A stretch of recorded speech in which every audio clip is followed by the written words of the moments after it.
Jai Hind everyone. Welcome to my YouTube channel which is Explore Yourselves, Banking and General Knowledge etc.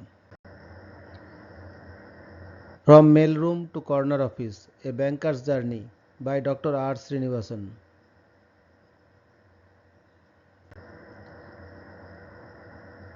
Cover page of the book.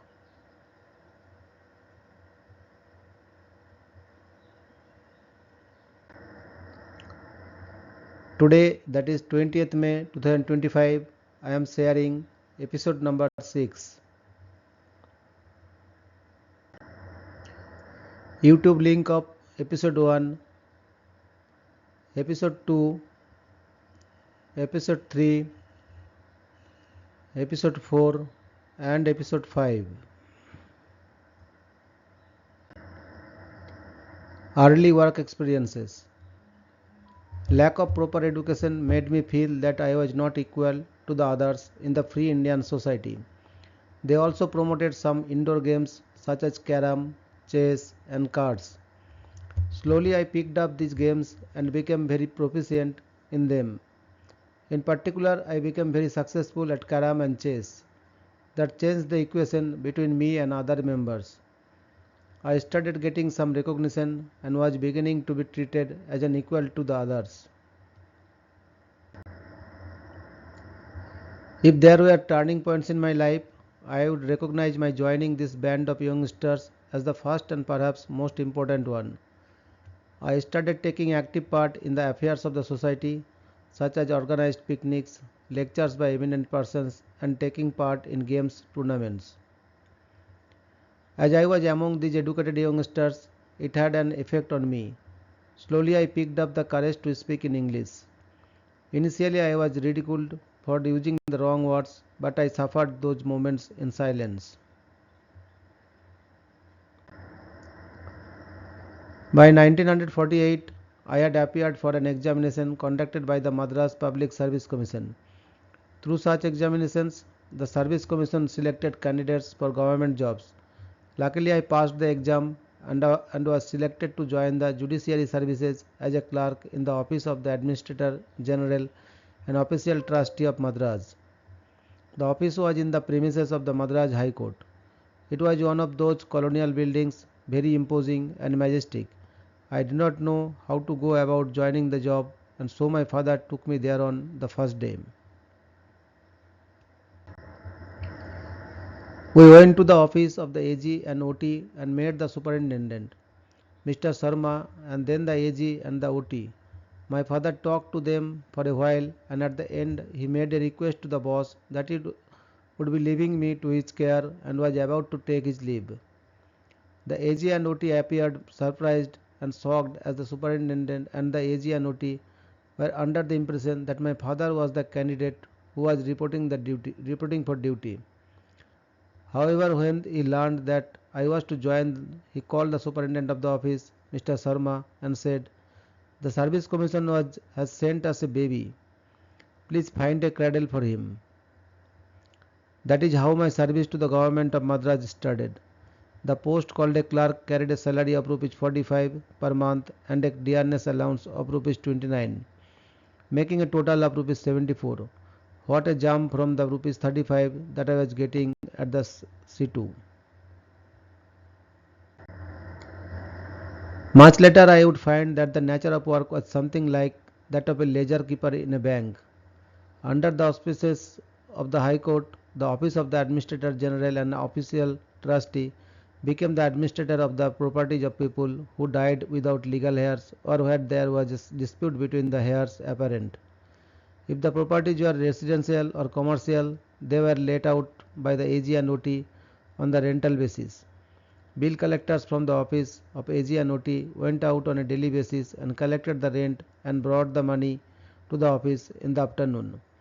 Normally at the beginning of the month, rental income would be more, both in number and amount. Such monthly rents were for as small a sum as rupees 2 a month to higher levels.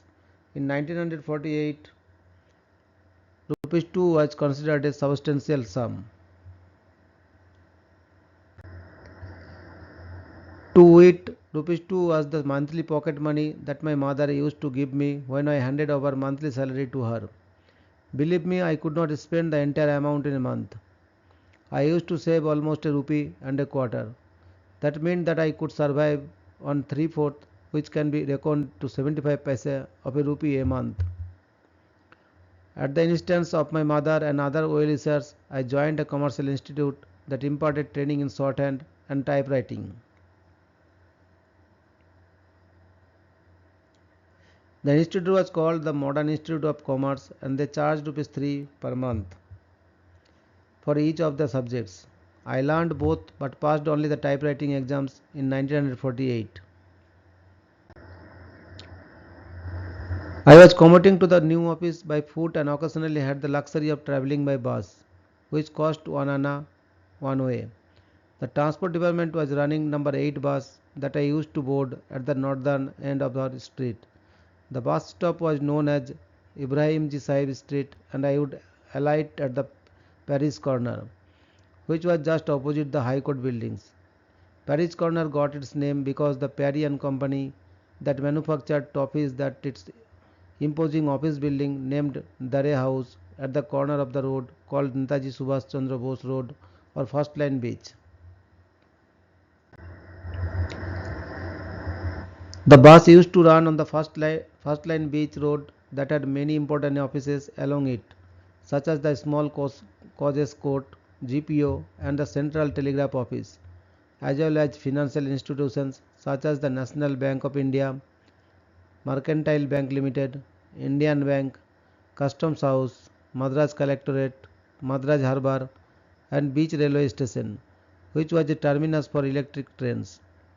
Companies such as Best and Company and Crompton Engineering were also located there.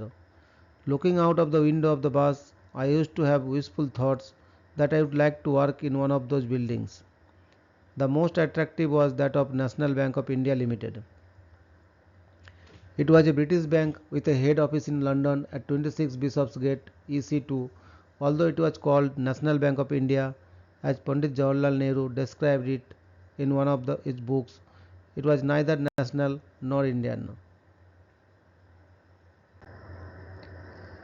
The most popular English daily in South India in those days was the Hindu.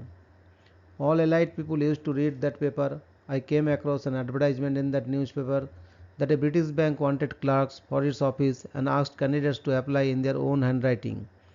The minimum qualification prescribed was passing SSLC, and so I was an eligible candidate. I wanted to apply for the post. I earlier referred to some people connected with the City Central League. One Mr. M.S. Varadarajan was one of them. He and another Mr. Chakraborty used to work in the National Bank of India. I went to Mr. Varadarajan and sought his advice about how to respond to the job advertised. He said that it was from his bank and he dictated to me how I should apply. So I did. Mr. Varadarajan told me to write the following: being given to understand that there are vacancies for the post of a clerk in your esteemed organization. I give below details about me to guide you to decide my suitability for the said post, etc. etc. Quite often I amuse myself when I recall my audacity to write like that to a mighty British bank.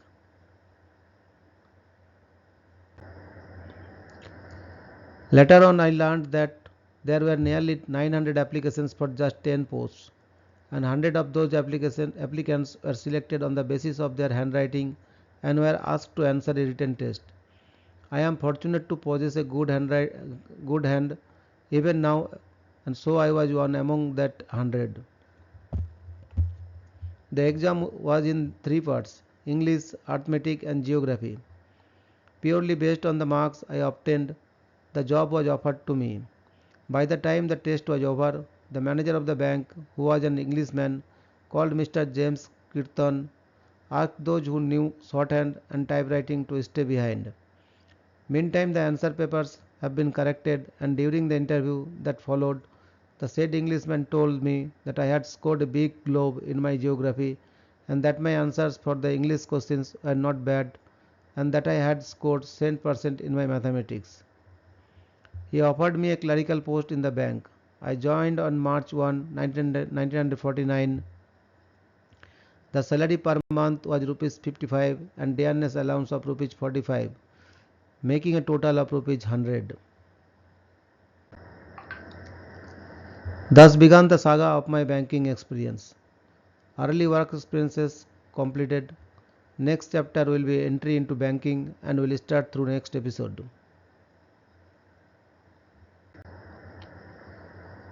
Thank you very much for your patience. Request for like, share and subscribe.